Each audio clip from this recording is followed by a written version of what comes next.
where the mind is without fear and the head is held high, where knowledge is free.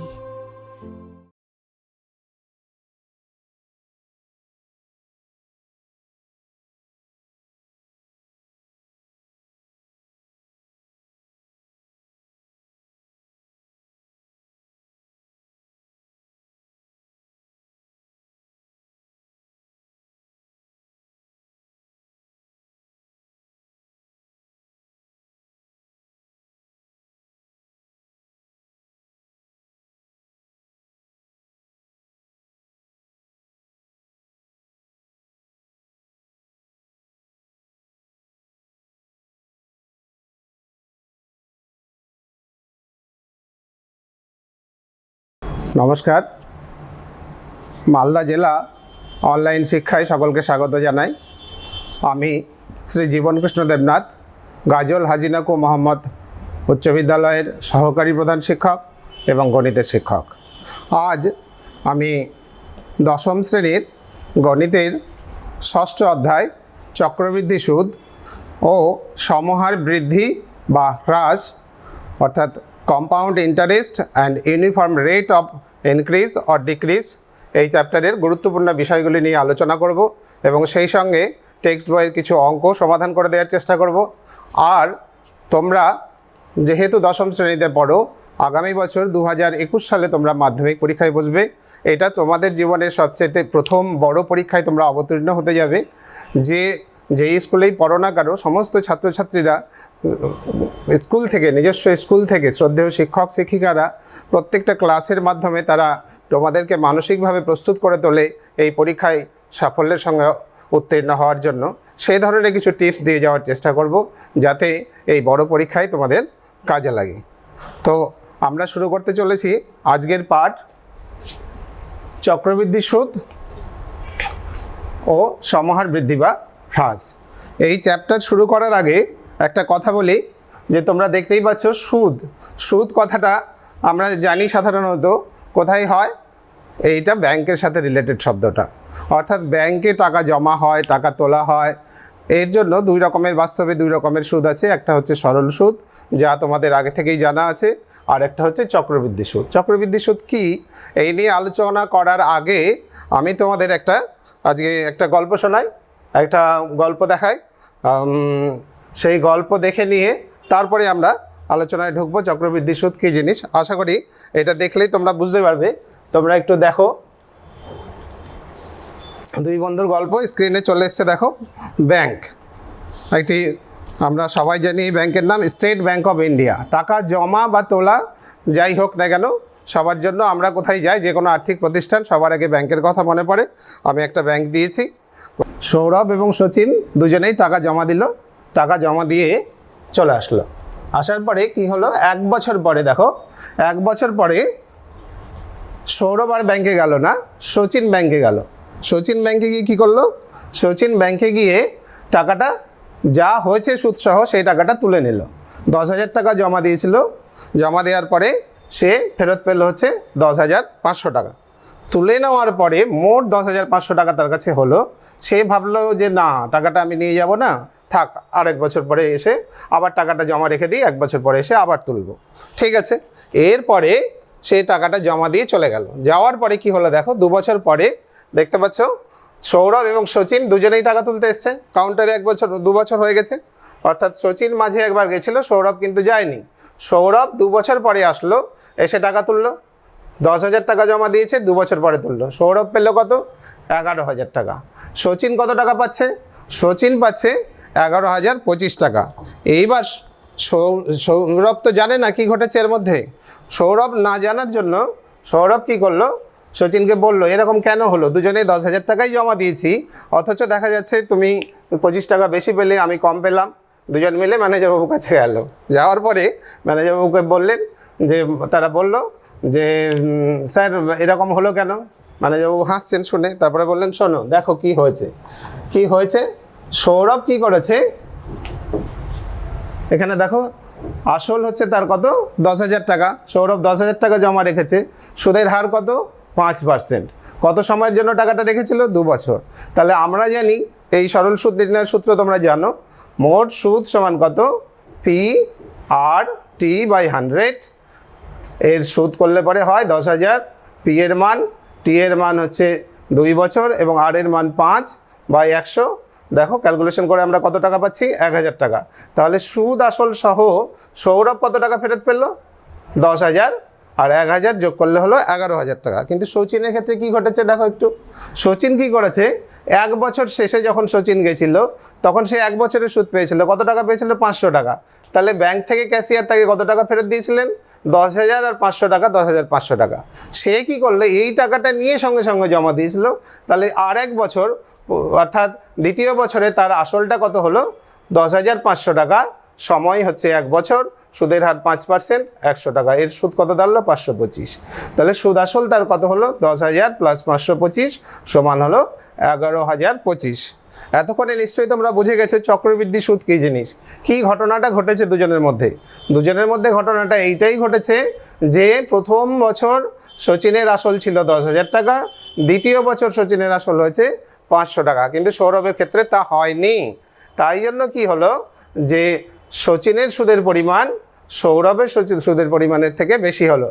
এই যে আসলটা, অর্থাৎ যখন আসলটা প্রত্যেক বছর অন্তর অন্তর পরিবর্তন হয়ে যাচ্ছে, তখনই কি হচ্ছে, সুদের আবার সুদ আমরা পাচ্ছি। এই যে 25 টাকা বেশি সুদ হয়েছে সেটা কার সুদ, এই যে 500 টাকাটা প্রথম বছর সুদ হয়েছিল সেটা আসলের সঙ্গে যুক্ত হয়ে গেছে। অর্থাৎ এইকেই বলে হচ্ছে চক্রবৃদ্ধি সুদ। কাকে বলে, যখন আসলটা প্রত্যেক বছর পরিবর্তন হয়ে যায়। প্রত্যেক বছর যখন আমরা কি করি, যে সুদটা প্রাপ্য সেটা যখন আসলের সঙ্গে যোগ করে দিই তখন সেটা পরের বছরের আসল হয়ে যায়। এরকমভাবে যখন চলতে থাকে এই প্রক্রিয়াটাকেই বলা হয় চক্রবৃদ্ধি সুদ। চক্রবৃদ্ধি সুদ নির্ণয়ের ক্ষেত্রে তাহলে আমরা কি জানলাম, যে চক্রবৃদ্ধি সুদ আর কিছুই নয়, সরল সুদের সাথে চক্রবৃদ্ধি সুদের পার্থক্য এইখানেই যে সরল সুদের ক্ষেত্রে আসল প্রত্যেক বছর একই থাকবে, কিন্তু চক্রবৃদ্ধি সুদের সময় আমরা যখন নির্ণয় করব তখন প্রত্যেক বছরের আসল পরিবর্তন হয়ে যাবে। নিশ্চয়ই তোমরা বুঝতে পারলে। আমি যদি ডেফিনেশনটা দেখানোর চেষ্টা করি, দেখো কাকে বলে চক্রবৃদ্ধি সুদ, আমরা কি বলবো, আসল বা মূলধনের কথা আগে বলি, তারপরে সুদের কথা বলছি। এই চক্রবৃদ্ধি সুদ নির্ণয় চ্যাপ্টারে তোমরা ক্লাস 10-এই আগে দ্বিতীয় অধ্যায়ে সরল সুদ করেছো। এই সরল সুদ আমাদের অক্রমণী স্কুলের মাস্টারমশাই চন্দনবাবু অত্যন্ত প্রাঞ্জলভাবে বুঝিয়েছেন। আশা করি তোমরা খুব সুন্দরভাবে বুঝেছো, অনেক অঙ্কগুলো সমাধান করেছো। এইবার আমরা চক্রবৃদ্ধি সুদের সমস্যার সমাধান করব। দেখো সেখানে তোমরা জেনেছো, তবুও আরেকবার রিপিট করে দিচ্ছি আমি। আসল বা মূলধন কাকে বলে, সুদ কাকে বলে। ব্যাংক বা পোস্ট অফিস বা যে কোনো অর্থ বিনিয়োগকারী সংস্থার কাছে অর্থ জমা রাখলে বিনিয়োগকারীকে জমা রাখা অর্থের বিনিময়ে যে অতিরিক্ত কিছু অর্থ প্রদান করা হয় তাকেই বলে সুদ। এবং যে পরিমাণ অর্থ জমা রাখা হয় তাকে বলে হচ্ছে আসল। অথবা ঠিক এর বিপরীত ঘটনা ঘটতে পারে। অর্থাৎ কি হতে পারে, আমার লোন দরকার, আমি ব্যাংকে গিয়ে টাকা নিলাম, যে টাকাটা আমি তুললাম ব্যাংক আমাকে যে টাকাটা দিল সেক্ষেত্রে সেইটাই হয়ে যাবে আসল। এবং এই টাকাটা শোধ দেওয়ার সময় ধরো আমি 50,000 টাকা নিলাম, আমাকে ফেরত দিতে হলো অতিরিক্ত আরও 20,000 টাকা, তাহলে এই 20,000 টাকাটা হচ্ছে তার সুদ। তাহলে তোমরা নিশ্চয়ই বুঝতে পারলে আসল কাকে বলে, সুদ কাকে বলে জানো, তবু আমি আরেকবার তোমাদের বলে দিলাম। এইবার আমরা চলে আসছি যে বাস্তবে সুদ কত প্রকারের হতে পারে। বাস্তবে সুদ আমাদের তাহলে আমরা দেখতে পেলাম, এখনই দেখলাম আমরা যে উদাহরণটা আমি দিলাম তার মাধ্যমে দেখলাম যে বাস্তবে সুদ হয় 2 ধরনের, একটা হয় সরল সুদ, একটা হয় চক্রবৃদ্ধি সুদ। সরল সুদ কাকে বলে আমি বললাম, আরেকবার দেখাচ্ছি আমি স্ক্রিনে। কেবল আসল বা মূলধনের উপর সুদ ধার্য হলে তাকে বলে হচ্ছে সরল সুদ। আর চক্রবৃদ্ধি সুদ কাকে বলে, চক্রবৃদ্ধি সুদ হচ্ছে নির্দিষ্ট সময় অন্তর প্রাপ্য সুদ যখন আসলের সঙ্গে যোগ হয়ে যায় এবং এভাবে প্রাপ্ত সুদ আসলের সঙ্গে বা সবৃদ্ধি মূল্যের উপর পরবর্তী নির্দিষ্ট সময়ের জন্য যে সুদ ধার্য করা হয় তাকে চক্রবৃদ্ধি সুদ বলে। আমি আরেকবার ব্যাখ্যা করছি, নির্দিষ্ট সময় অন্তর। এখানে একটা ব্যাপার আছে যে আমি যে উদাহরণটা একটু আগে দিয়েছিলাম সেখানে বললাম, দেখালাম তোমাদের যে শচীন কতদিন পর গেছিল ব্যাংকে, 1 বছর পর গেছিল। যদি সে আরও আগে যায় তাহলে পরে কি হবে, তার সুদের পরিমাণটা আরও বেড়ে যাবে। এই যে সময়, এটাকে বলা হয় চক্রবৃদ্ধি সুদের ক্ষেত্রে পর্ব। আমি পর্ব ব্যাখ্যা করছি একটু পরে। তার আগে আরেকবার রিপিট করছি, এই যে দেখো নির্দিষ্ট সময় অন্তর, সেটা 3 মাস পর হতে পারে, সেটা 6 মাস পর হতে পারে, সেটা 1 বছর পর হতে পারে, সেই যে সময় পর যাবে তাকেই বলা হয় পর্ব। এই নির্দিষ্ট সময় অন্তর প্রাপ্য সুদ, যে সুদটা আমি পাবো সেটা আসলের সঙ্গে যোগ হয়ে যাবে, এবং পরবর্তীতে প্রাপ্ত সুদ যখন আসলের উপর পরবর্তী নির্দিষ্ট সময়ের জন্য সুদ ধার্য করা হয় তাকে বলে চক্রবৃদ্ধি সুদ। এখনই যে আমি গল্পটা তোমাদের বললাম, আশা করি তোমরা মনোযোগ দিয়ে শুনলে এবং দেখেছো। প্রত্যেকেই আমি বলবো যে যেহেতু এটা গণিতের ক্লাস, প্রত্যেকে খাতা কলম এবং যে টেক্সট বই স্কুল থেকে তোমাদের দেওয়া হয়েছে সেটা সঙ্গে রাখো। আমি এখন অঙ্কগুলো বোঝাবো, বুঝিয়ে বোর্ডে করে দেবো, সঙ্গে সঙ্গে অত্যন্ত মনোযোগ দিয়ে শুনবে এবং শোনার সঙ্গে সঙ্গে অঙ্কগুলো তোমরা খাতায় করবে। আমি যেখানে ছিলাম সেখান থেকে শুরু করি। যে আমি বলছিলাম পর্ব, দেখো পর্ব কাকে বলে। পর্ব আমি এখনই তোমাদের গল্পে বলছিলাম যে 1 বছর পর গেছে, অর্থাৎ সুদটা যোগ হয়েছিল ওইখানে 10,000 টাকার যে 1 বছরের সুদ, 1,000 টাকা 1 বছরে হয়েছিল। তাহলে এইটা যদি 1 বছর পরে না গিয়ে আমি যদি 6 মাস পরেই যেতাম তাহলে সুদটা অনেক আগে আসলের সঙ্গে যোগ হতো। তাহলে যোগ হলে কি হবে, সুদ এই যে চক্রবৃদ্ধি সুদের পরিমাণটা বেড়ে যাবে। এটা 6 মাস না হয় 3 মাসও হতে পারে।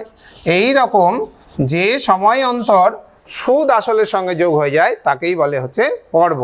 সাধারণত আমরা আমাদের ক্লাস 10-এর সিলেবাসে 1 বছর 6 মাস বা 3 মাস এই 3টেই পর্ব পাবো, এবং বাস্তবেও দেখা যায় যে কোনো ব্যাংকিং প্রতিষ্ঠানে 3 মাস অন্তর সুদটা আসলের সঙ্গে যুক্ত হয়ে যায়। এইবার অঙ্ক করার সময় একটা জিনিস বলবো আমি, যে প্রত্যেকেই মনোযোগ দিয়ে শুনবে এবং অঙ্কগুলো করবে। একটা মানে বাস্তব সত্যি কথা যেটা আমাদের স্বীকার করে নিতেই হয়, যখন মাধ্যমিক পরীক্ষার ফল হচ্ছে তখন আমরা কি দেখছি, এখনও কিছু ছাত্রছাত্রী অকৃতকার্য হচ্ছে, এবং তাদের ক্ষেত্রে যদি বিচার বিশ্লেষণ করে দেখা যায় বেশিরভাগের ক্ষেত্রেই কমন একটা সাবজেক্ট সেটা হচ্ছে অঙ্ক। তো আমি তাদের জন্য বলছি, আমরা কখনো চাই না যে একটি ছাত্র বা ছাত্রীও অকৃতকার্য হোক।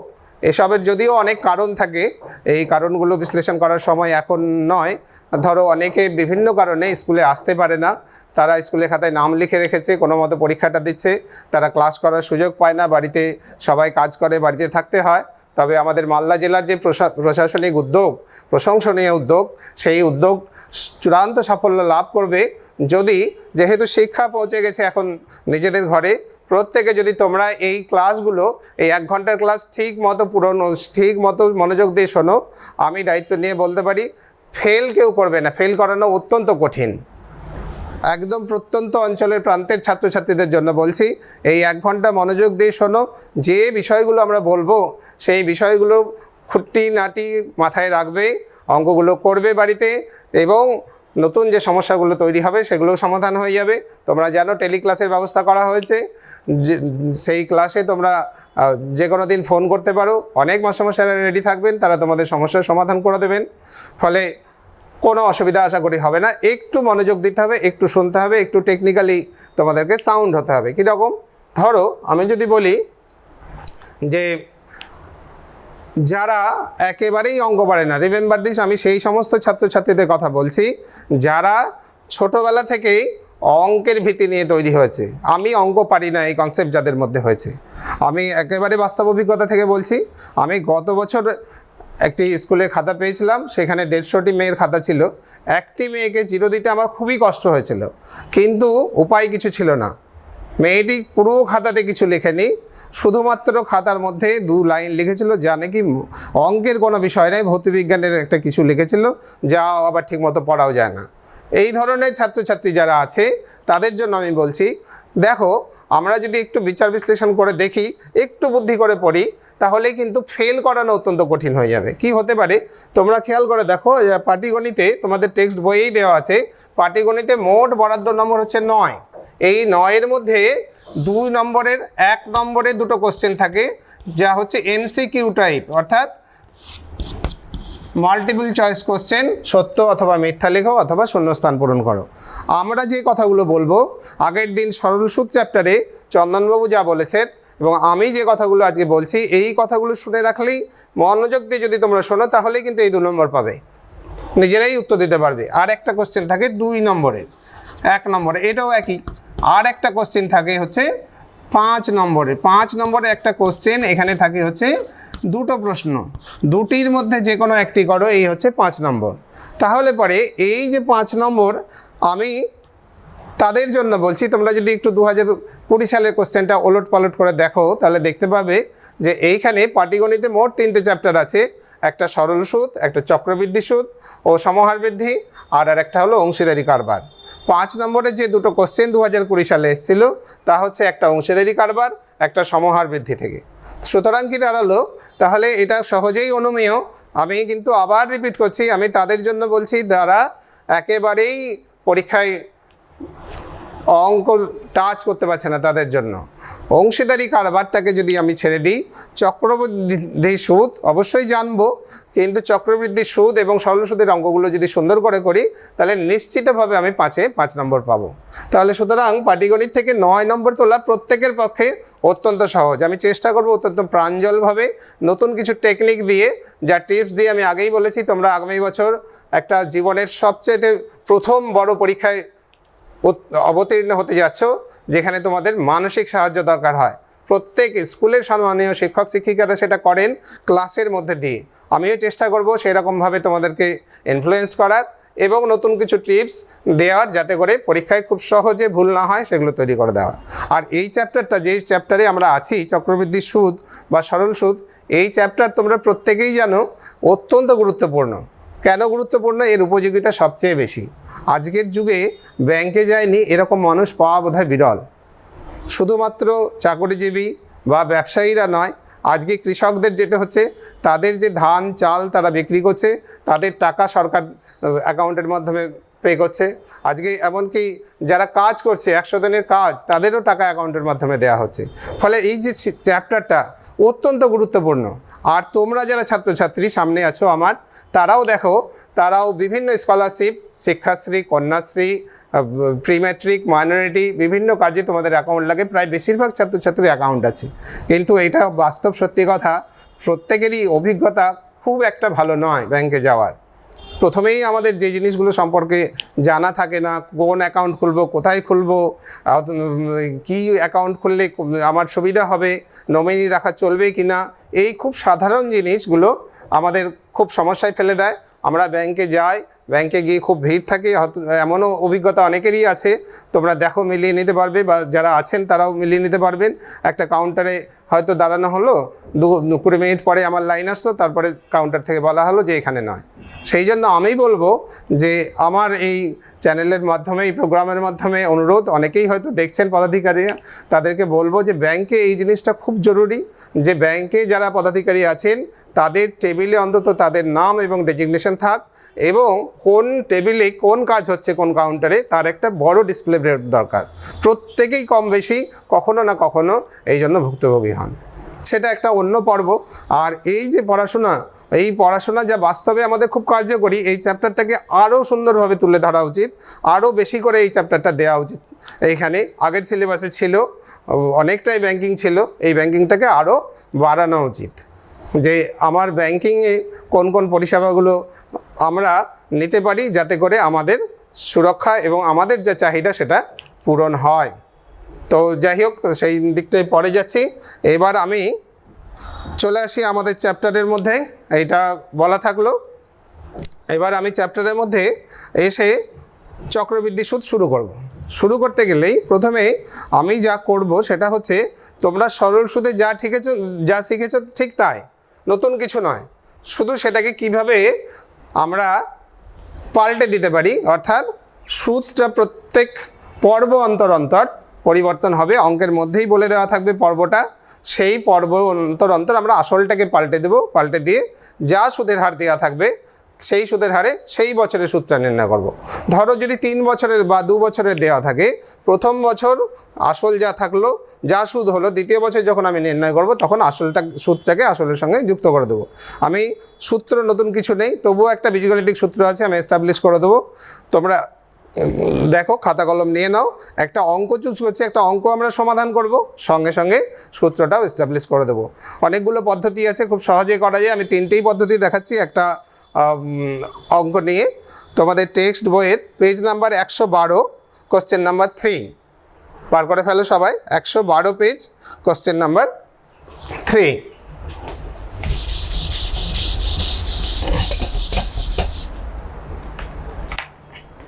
পেজ নাম্বার 112,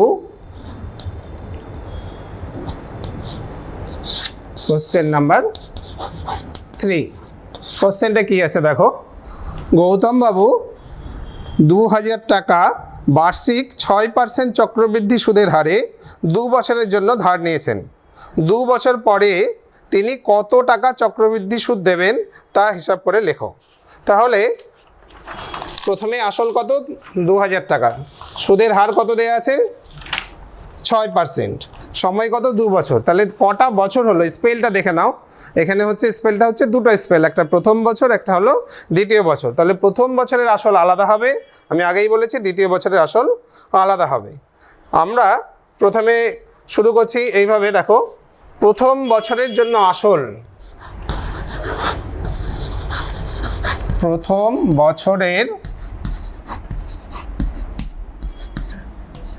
এটা একটা পদ্ধতি, প্রথম পদ্ধতিতে আমি শুরু করছি, জন্য আসল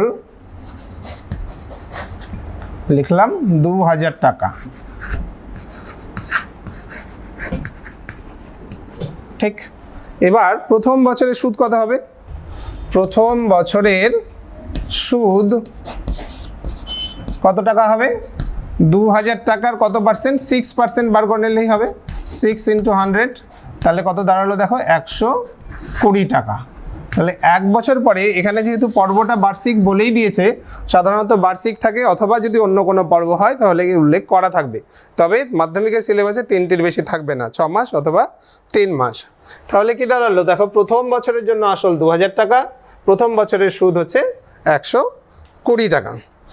এইবার প্রথম বছরের শেষে সুদ আসল কত হয়ে যাচ্ছে, এটাকে বলা হয় সমূল চক্রবৃদ্ধি। 2000 আর 120 আমরা যোগ করে দেবো, এইটাই হয়ে গেল কি দ্বিতীয় বছরের জন্য আসল। অত্যন্ত সহজ, এমন কিছু ব্যাপার নয়। দ্বিতীয় বছরের জন্য আসল,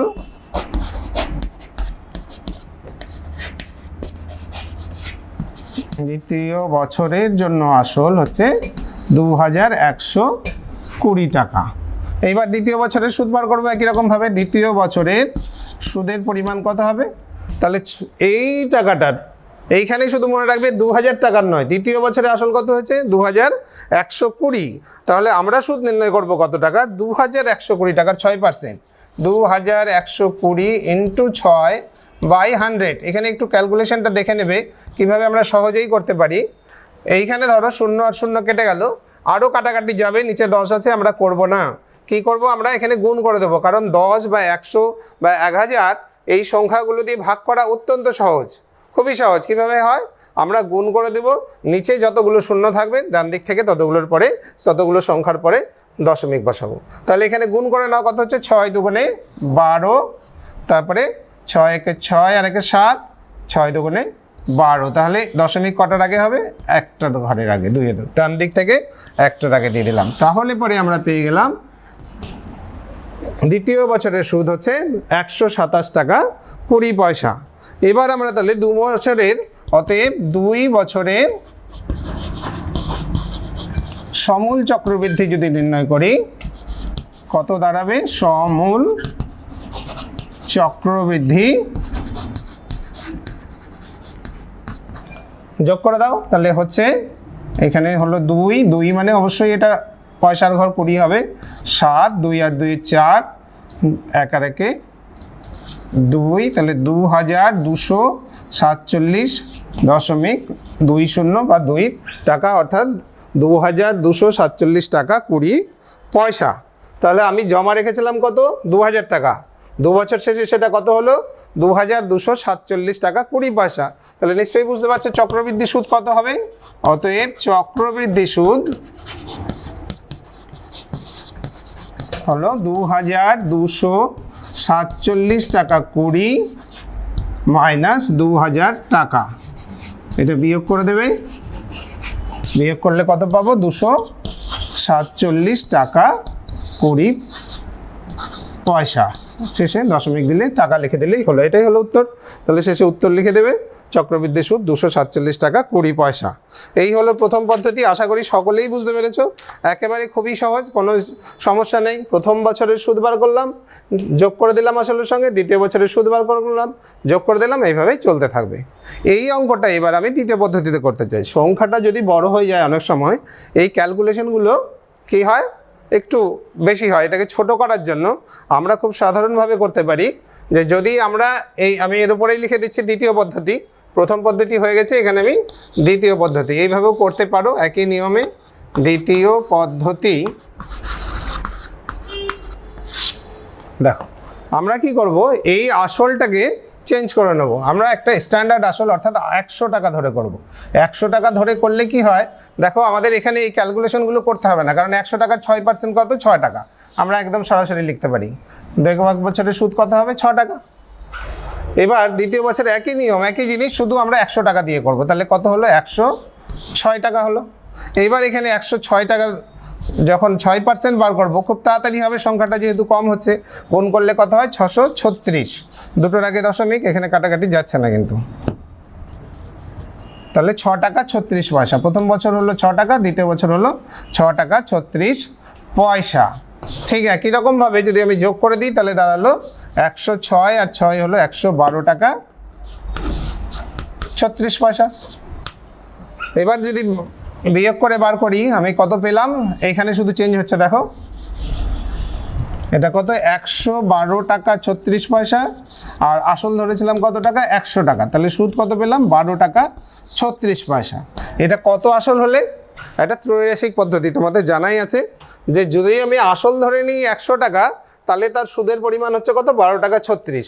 এখন যে পরিমাণই আসল দেয়া থাক না কেন, যত বড়ই সংখ্যা হোক না কেন, আমরা তাহলে কি পেলাম? আসল যদি 100 টাকা হয় তাহলে চক্রবৃদ্ধি সুদের পরিমাণ হচ্ছে 12 টাকা 36 পয়সা। তাহলে এটাকে যদি আমরা ত্রৈরাশিক পদ্ধতিতে সমস্যার আকারে সাজাই তাহলে দেখো এরকম হবে। আসল আমি এখানেই করে দেখাচ্ছি ছোট করে। আসল হচ্ছে টাকায়, শব্দটা এখানে লিখে দেবে, আর এখানে হলো চক্রবৃদ্ধি সুদ। আমরা সরাসরি এই সমস্যার সমাধান করতে পারবো ত্রৈরাশিক পদ্ধতির সাহায্যে। কত হচ্ছে? আসল যদি 100 টাকা হয় তাহলে চক্রবৃদ্ধি সুদের পরিমাণ 12 টাকা 36 পয়সা। আসল কত দিয়েছিল আমাদের? 2000 টাকা। তাহলে চক্রবৃদ্ধি সুদের পরিমাণ কত? সহজেই অনুমেয়, এটা মনে রাখবে। এখানে কখনো বিপরীত সম্পর্ক আসবে না, সব সময়ই সরল সম্পর্ক হবে, কারণ আসল বাড়লে পরে সুদের পরিমাণ বাড়বে, আসল কমলে সুদের পরিমাণ কমে যাবে। তাহলে দেখো তোমরা বুঝতেই পারছো এখানে আসল বেড়েছে, তাহলে সুদের পরিমাণ বাড়বে। জানো এটা তোমরা করতে, তবুও আমি করে দেখালাম। 12.36 ইন্টু কী হবে? 2000/100। এবার দেখো একটা দুটো শূন্য কেটে গেল, গুণ করে দেবে। গুণ করলে পরে ঠিক একই টাকা দাঁড়াবে। আমাদের আগের ক্ষেত্রে যা এসেছিল 247 টাকা 20 পয়সা। এটাও আরেকটা পদ্ধতি, এই পদ্ধতিতেও করতে পারো। সাধারণত এই পদ্ধতিতেই করবে। যদি দেখো যে খুব বড় সংখ্যা আছে যেটা ক্যালকুলেশন এখানে অসুবিধা হচ্ছে, তখন এই পদ্ধতিও ব্যবহার করতে পারো। এই হলো দ্বিতীয় পদ্ধতি। এবার আসবো সবচেয়ে ছোট পদ্ধতি এবং সহজেই হবে বীজগাণিতিক পদ্ধতি। বীজগাণিতিক পদ্ধতি আমরা জানি পাটিগণিতে ব্যবহার করা যায়। তৃতীয় পদ্ধতি,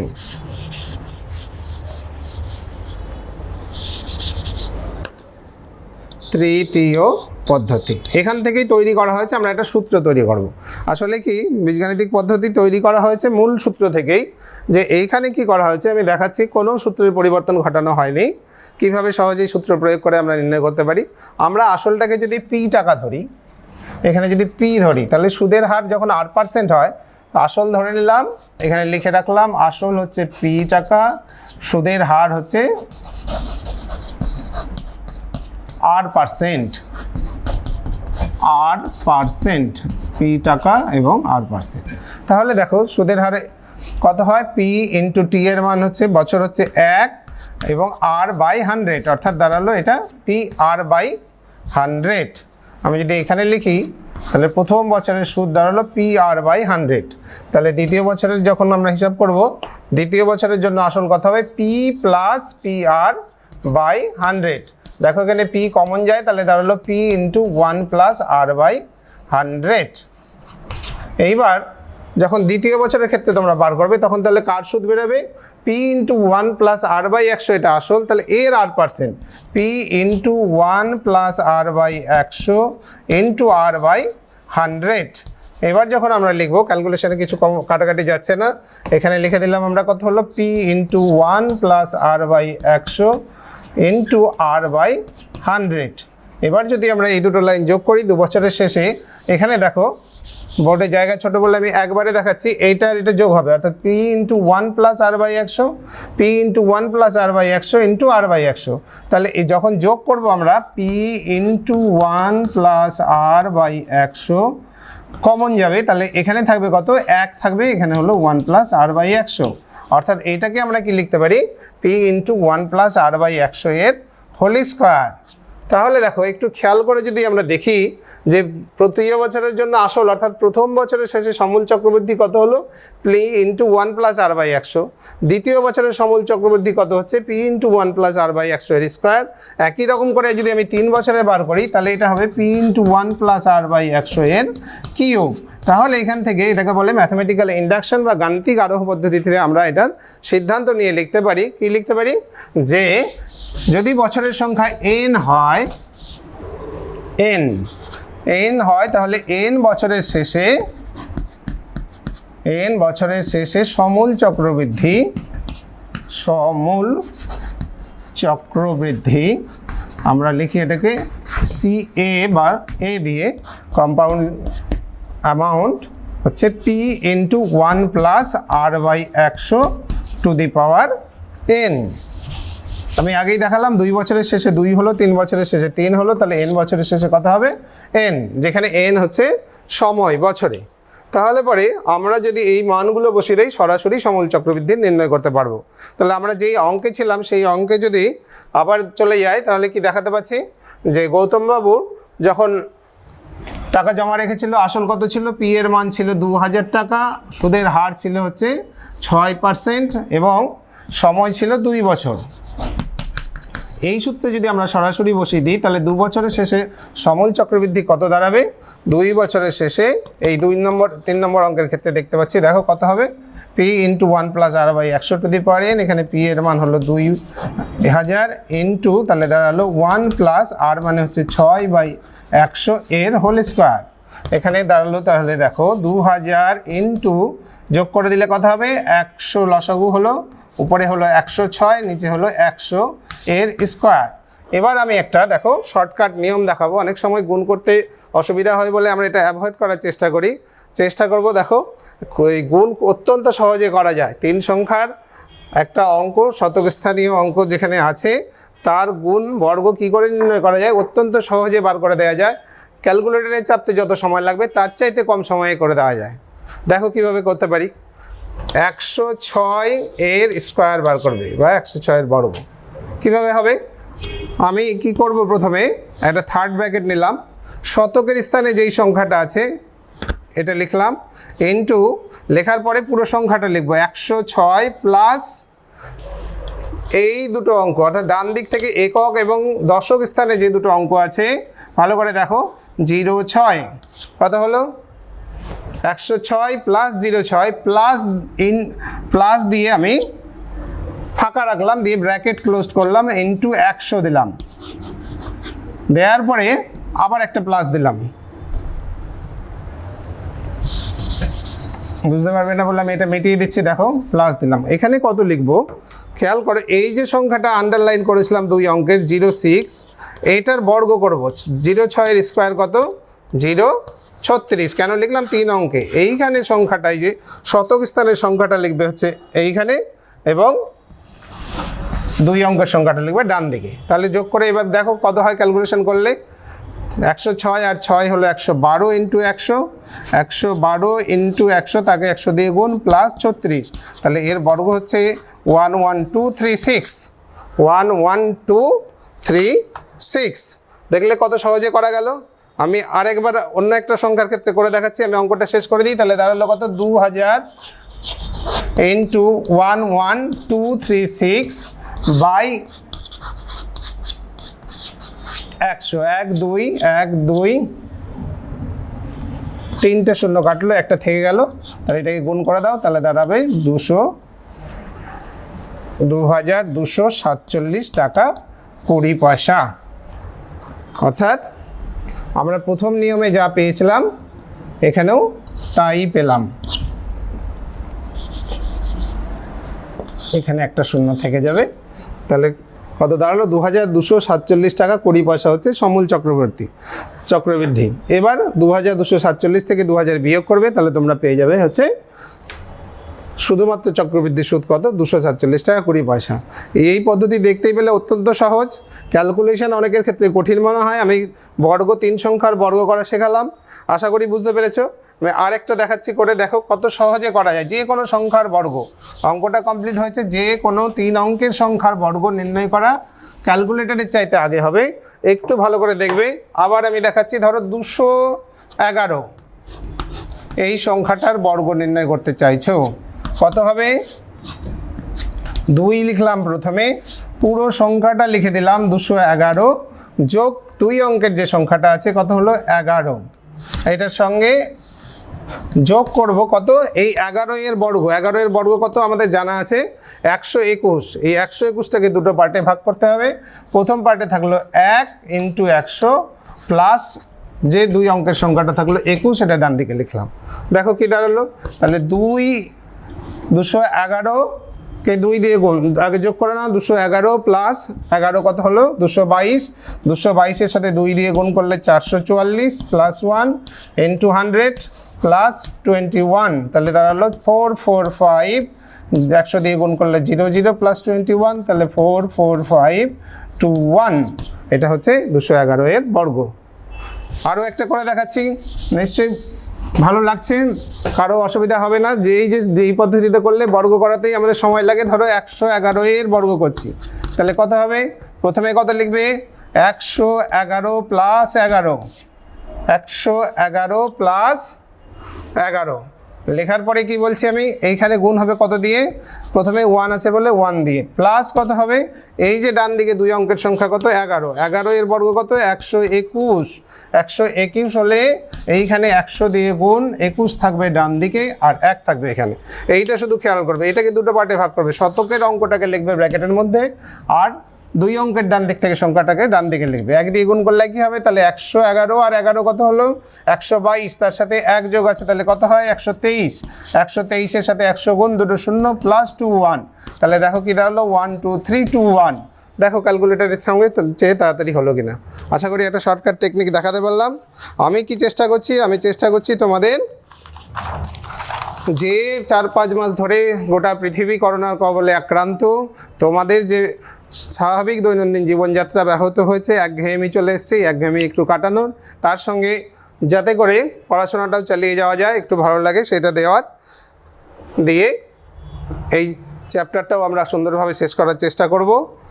এবার আমি চলে যাব নেক্সট চ্যাপ্টারে। এবার একটা অঙ্ক করে দেখালাম, আমি একটু সমহার বৃদ্ধির কথা বলি, তারপরে যদি সময় থাকে আরেকটা অঙ্ক করে দেওয়ার চেষ্টা করব।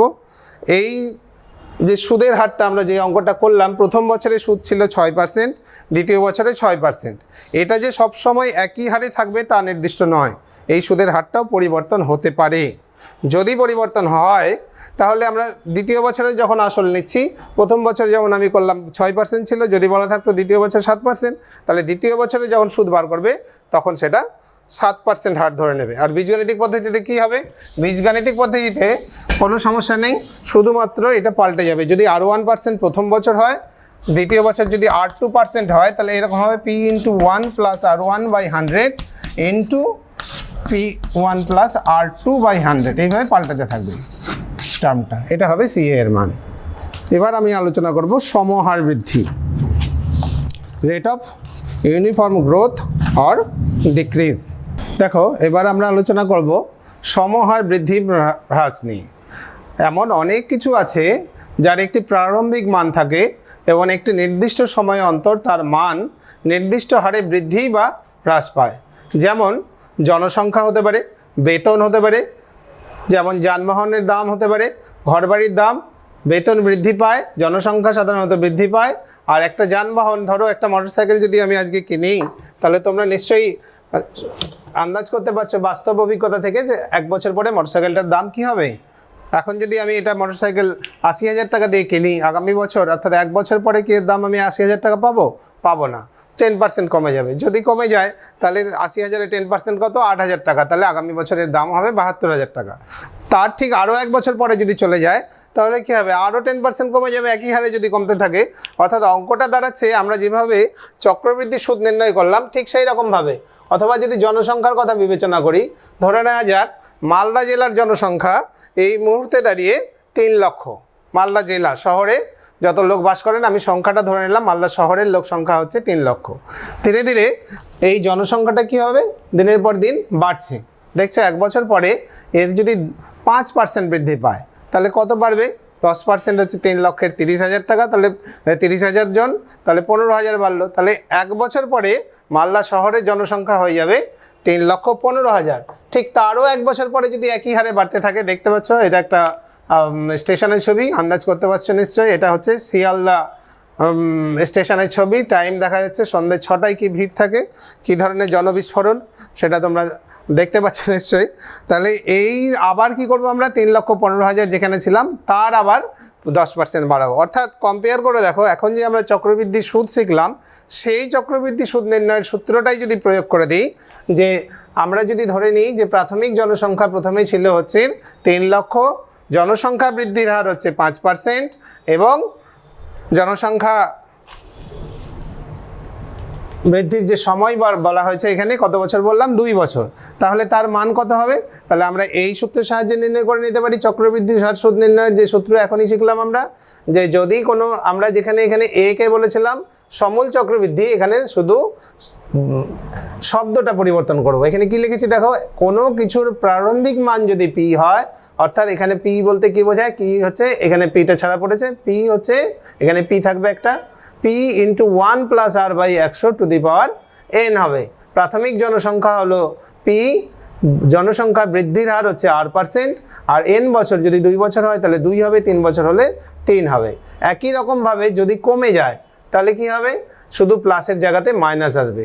কমে যায় কখন, আমি এখনই উদাহরণ দিলাম যে যদি একটি মোটরসাইকেল বা একটি গাড়ি আমরা কিনি তাহলে কি হয়, এর দাম বছর অন্তর প্রত্যেক বছর বা বছরে যদি r% করে কমতে থাকে তাহলে এর মান কত হবে, এর মান হবে 5 বছর পরে যদি হয় তাহলে n এর মান 5, পি এখানে একটা হবে পি ইন্টু 1 - r/100 এই অঙ্কগুলো চক্রবৃদ্ধি হার সুদের সাথে একেবারে মিলে গেল।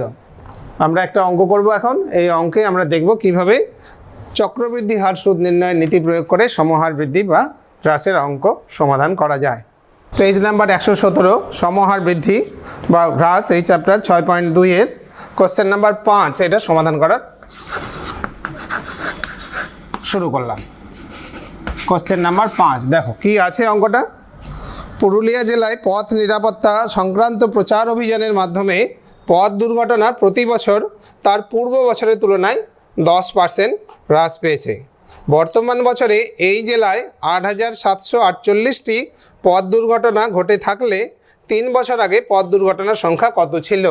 খেয়াল করে দেখো, এখন যদি 8,748টি ঘটে থাকে এবছর, তাহলে নিশ্চয়ই বাস্তব অভিজ্ঞতা থেকে আগে বিচার করবে যে আগের বছর, আমি যদি এটাকে 2020 সাল ধরি, তাহলে কি 2019 সালে এর থেকে বেশি ছিল না কম ছিল? অবশ্যই এর থেকে বেশি ছিল। তারপরে কি হলো, 2018 সালে এখানে যা ছিল তার চাইতে 2018 সালে তার থেকে বেশি হবে। সুতরাং এখান থেকে যদি আমরা বাড়তে বাড়তে যাই তাহলে কিন্তু এখানে পৌঁছানো যাবে না। একটা জিনিস ক্লিয়ারলি বুঝতে হবে, 2018 থেকে কমেছে 2019-এ, তারপরে কমেছে 20-তে, এইভাবে কমছে।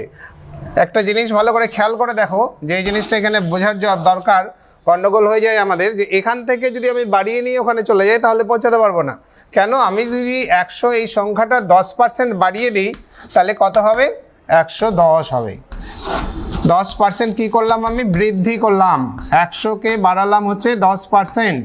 তাহলে কি উল্টোটা সত্যি, যে 110-এর 10% যদি আমি কমিয়ে দিই তাহলে কি 100 পাবো?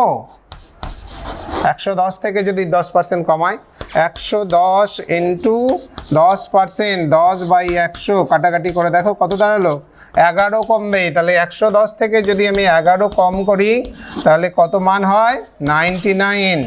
এইখানেই হয়ে যায় আমাদের গণ্ডগোল। এই চ্যাপ্টারের অঙ্কগুলো করার সময়। কোথায় সমস্যা? যে আমরা বৃদ্ধিটা যা হবে যখন আমি ওই বৃদ্ধি থেকে কমাবো সেটা হবে না। সেই অঙ্কটা দেখো ঠিক একই রকমভাবে বলে দেওয়া আছে, আজকে 3 বছরের আগের বার করতে হবে। তাহলে আমাকে কি করতে হবে? 3 বছরের আগের সংখ্যাটা ধরে নিতে হবে, সেখান থেকে কমিয়ে আমি আসবো হচ্ছে আজকের সময়ে 3 বছর পরে এবং সেটাকে তুলনা করে দেবো। এটা বীজগাণিতিকভাবে আমরা সমাধান করবো। আশা করি তোমাদের বোঝাতে পারলাম। তাহলে আমরা ধরবো, মনে করি 3 বছর আগে দুর্ঘটনা ঘটেছিল কটি? এক্সটি। মনে করি 3 বছর আগে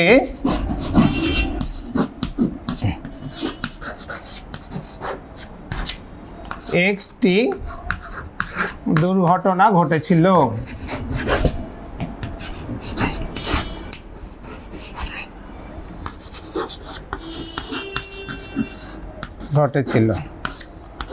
এবার কি কি দেওয়া আছে? আমাদের দেওয়া আছে দুর্ঘটনা আগের বছরের তুলনায় কত কমছে? 10% করে কমছে। আর 3 বছরের বার করতে হবে। তাহলে পরে 3 বছরে অর্থাৎ বর্তমান বছরে, অতএব বর্তমান বছরে দুর্ঘটনার সংখ্যা কত হবে সেই অনুযায়ী দুর্ঘটনার সংখ্যা দাঁড়াবে, সূত্রটা আমি বললাম যে যদি কমে যায় তাহলে হবে মাইনাস, যদি বেড়ে যায় তাহলে হবে প্লাস। তাহলে p into 1 minus r by 100 to the power n। এখানে p এর মান কত ধরেছে? x। 1 মাইনাস r মানে কত? 10%। তাহলে 10 বাই 100 টু দি পাওয়ার কত হবে? এটা 3। আমি যদি কাটাকাটি করি তাহলে দাঁড়ালো 1 এর 10 মানে x ইন্টু 9 বাই 1 বিয়োগ 1 এর 10 মানে হলো 9 বাই 10 এর কিউব। তাহলে x ইন্টু 9 এর কিউব কত হচ্ছে? 9 ইন্টু 9 ইন্টু 9। এটাই লিখে দিতে পারো, কোনো অসুবিধা নাই। 3 বার, যেহেতু কাটাকাটি পরে করতে হবে, এই গুণ করার প্রয়োজন নাই। আর 10 এর কিউব মানে 1 এর পরে হচ্ছে 3টা শূন্য। এই সংখ্যাটাই দেওয়া আছে আমাদের এখানে। কত? আমাদের এখানে দেওয়া আছে 8748। সুতরাং আমরা তুলনা করলে পরে কি লিখতে পারি? শর্তানুসারে লিখতে পারি, খুবই সহজ অঙ্ক। শুধু এইটা যদি মাথায় থাকে যে আমরা আগে থেকে ফেরত আসবো 3 বছর পরে, তাহলেই হয়ে যাবে। 9 into 9 into 9 by 1000 equal to 8748। আমি মিটিয়ে দিলাম ডান দিকটা।